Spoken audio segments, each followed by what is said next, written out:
Elle pleure l'absence de son grand amour depuis le 2 mars 2022.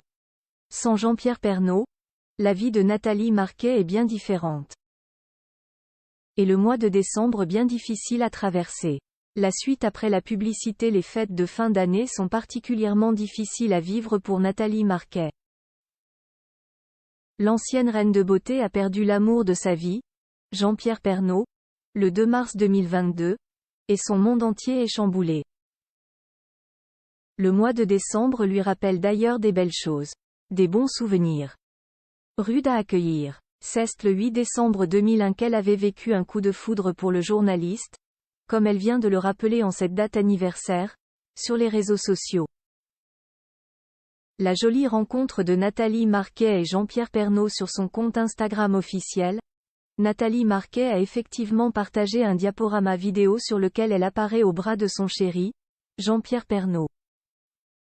Tentant de rendre cet hommage festif malgré les circonstances, elle a choisi, en guise de musique, le chant de Noël Holly Jolly Christmas interprété par Michael Bublé. Le 8 décembre 2001, lors de l'émission Miss France, nos deux âmes qui se rencontrent pour ne plus jamais se séparer, écrit-elle. Je t'aimais. Mariée depuis 2007, elle était, il est vrai, tombée sous le charme de Jean-Pierre Pernaut en 2001 à la salle de la Filature de Mulhouse. Ils étaient assis, côte à côte, dans le public.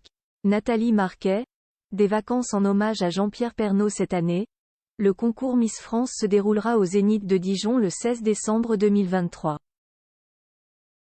Nul doute qu'il rappellera de très nombreuses choses à Nathalie Marquet, qui avait remporté l'élection et obtenu le titre de Miss France 1987.